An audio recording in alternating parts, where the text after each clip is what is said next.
E pela primeira vez, naquele instante profético, ainda sentindo em meu braço a suave pressão do braço de vovó, vi nitidamente em toda a sua feiura a garra aberta desse monstro que se deleita agora em trancar com chave todas as portas do meu futuro. Esse monstro que foi cegando um após outro os olhos azuis dos meus anseios. Esse monstro horrível que se senta à noite em minha cama e agarra minha cabeça com suas mãos de gelo. Esse que durante o dia caminha incessantemente atrás de mim, pisando meus calcanhares. Esse que se estende como fumaça densa quando olho pela janela para o alto em busca da verde alegria das laranjeiras do pátio. Esse que me obrigou a pegar a pena e com ela abrir minha alma e a espremer de seu núcleo, com a seiva das palavras que lhe envio, muitas coisas sobre mim que eu mesma ignorava. Esse que, instalado em definitivo aqui nessa casa, é como um filho da vovó e como um irmão mais velho de tia Clara. Sim, este, o tédio, Cristina. O cruel, o perseverante, o malvado, o assassino Tédio. Oi, aqui é a Jéssica e hoje a gente vai conversar sobre um clássico que eu gostei muito de conhecer, um clássico que não se fala muito, mas que é de uma autora venezuelana do início do século XX, é o Ifigênia, da Teresa de la Parra.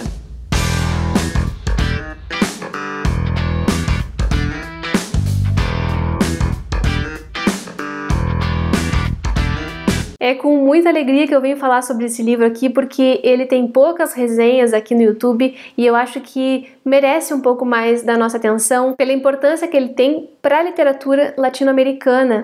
E então a gente vai conversar um pouco sobre ele, não quero fazer uma resenha muito tradicional, mas comentar os aspectos que eu acho bem positivos desse livro e o que talvez eu pudesse mudar nele, eu mudaria, né? Mas enfim, a gente vai conversar. Esse é um livro que eu ganhei de presente de uma inscrita querida aqui do canal, a Tati. Tati, muito obrigada. Ela me presenteou com esse livro no ano passado e esse ano, dentro das minhas metas de leitura, eu queria ler livros que eu tinha ganhado de presente no ano anterior e tô conseguindo fazer isso. Então, Tati, muito obrigada por essa experiência de leitura. Eu gostei muito de passar por esse livro e a gente vai comentar mais sobre ele. Mas antes de mais nada, se está chegando agora no canal, seja muito bem-vindo, muito obrigada pela companhia. Aproveite para dar uma olhadinha no conteúdo que eu produzo por aqui e se gostar, se inscreva, porque isso é muito importante. Deixa um joinha nesse vídeo e compartilha com quem também gosta de ler, porque isso ajuda muito na divulgação e no crescimento do canal. E também venham se juntar a mim no Clube Ler Latinos, que é um clube de leitura que eu sou curadora e indico todo mês um livro latino-americano para a gente ler e conversar sobre.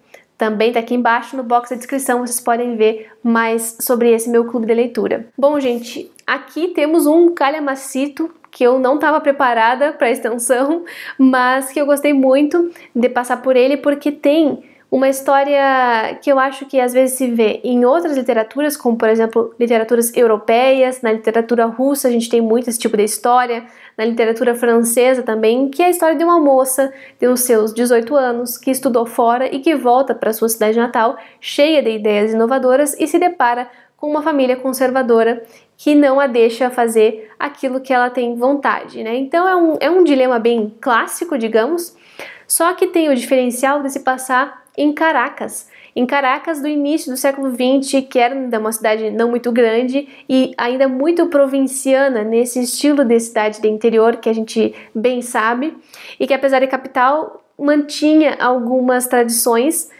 que já não eram mais moda na Europa, por exemplo. Então vocês imaginem uma adolescente, uma jovem adulta de 18 anos, com os seus hormônios fervilhando, com a cabeça cheia de ideias que ela aprendeu estudando em melhores escolas na Europa, tendo que se submeter a algumas coisas que já estavam ultrapassadas, né? É bem difícil, mas ao mesmo tempo eu acho divertido esse livro. Não porque eu deboche do drama da moça, porque, enfim, todos passamos por dramas, né, na adolescência, mas porque ela tem uma linguagem totalmente floreada.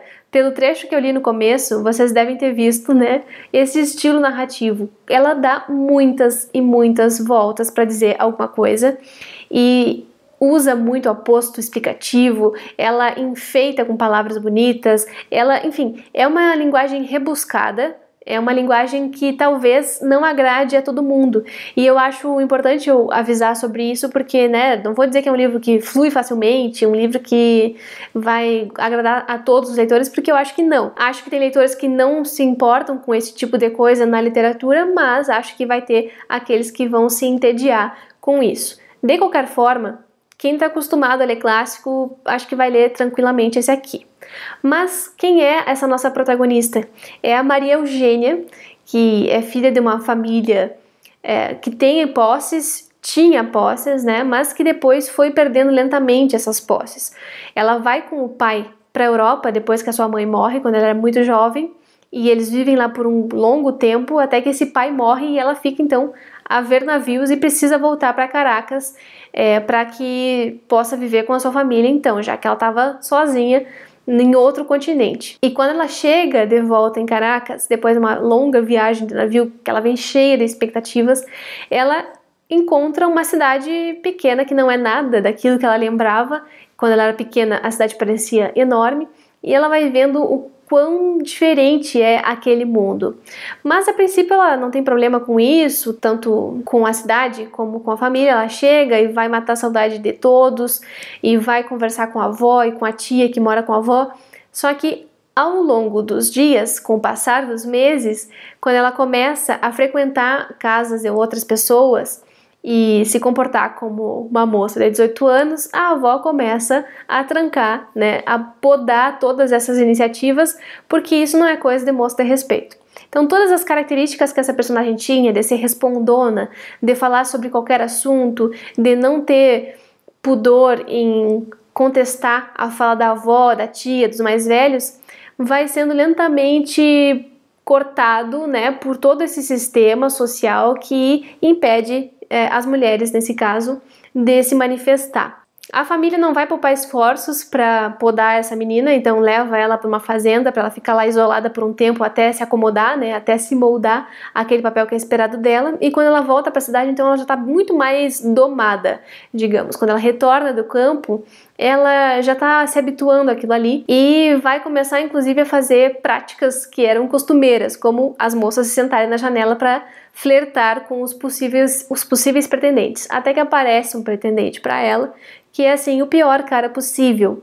E a partir daí que a gente começa a revirar os olhos, é aqui que a gente começa a se irritar com esse cara, porque, meu Deus do céu, assim, o cara totalmente um cara do seu tempo, né, um bom machista, um cara que não admite que sua mulher use roupa X, que acha que a mulher tem que ficar só em casa, e ele vai lentamente dizendo tudo isso pra ela, e o mais louco de tudo é que, vislumbrando o casamento e vislumbrando uma possibilidade de sustento, porque ela tinha perdido tudo, né, de herança, ela vai se submetendo, ela vai achando que aquilo é amor, ela vai achando que é o que tem que fazer, e nisso tem uma crítica muito forte que a Teresa de la Parra está fazendo para essa sociedade que vai moldando as mulheres, e as mulheres se tornam só esses seres subservientes que vão se adequando àquilo que é esperado para elas e totalmente infelizes.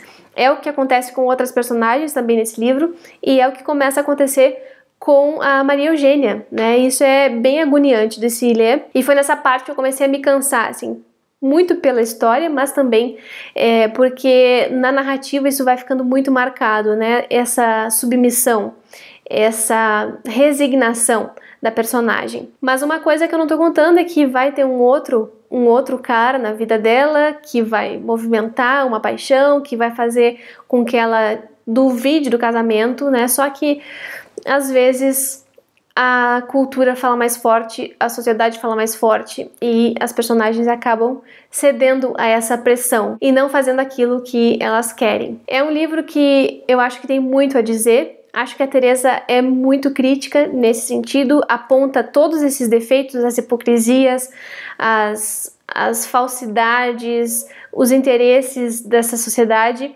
aponta tudo isso, mostra como era feito, e é uma mulher que está à frente do seu tempo pensando isso aqui, já que toda a estrutura apontava para um outro lugar, né? E ela tem ideias feministas através dessa personagem que eu acho que vale muito a pena. Cansei um pouco dele pela extensão, Acho que tem capítulos que se estendem mais do que devido, a personagem divaga muito, ela tem o costume de escrever cartas, né? Tudo isso que a gente tem aqui são ou cartas ou então partes do diário, e ela se estende realmente nos pormenores.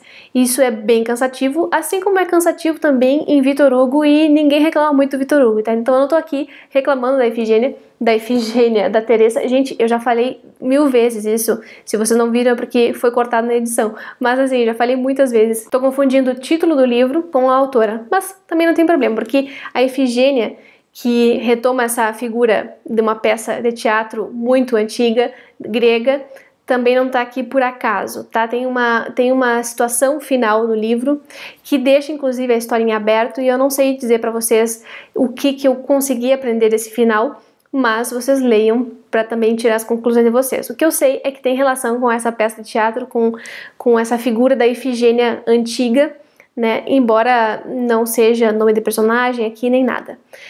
E, enfim, gente, é um livro que eu gostei muito de conhecer. Acho que a experiência é válida. Eu tiraria umas 150 páginas dele, deixaria ele com 300 e poucas páginas, acho que daria o recado igual, mas, enfim, para quem tá afim de ler um clássico latino-americano, muito mais antigo que outros, por exemplo, muito mais antigo que Gabo, muito mais antigo que Juan Rulfo, muito mais antigo que Carlos Fuentes, enfim, uma mulher escrevendo na América Latina, isso por si só já é transgressor, já é subversivo, já é um grande feito que a gente precisa aplaudir. Então fica aqui a minha recomendação desse livro, que tem tradução da Tamara Sander e tem essa edição luxuosa da Carambaia, tá? Eu sei que ele é um livro com um valor um pouco mais alto, mas fiquem de olho aí, sempre aparece alguma promoção e dá para adquirir. É isso, espero que vocês tenham gostado desse meu comentário de leitura, espero que tenham ficado interessados pela história da Teresa de la Parra, pela vida dela, pela história desse livro também. Ela tem outros livros, tá? Não precisa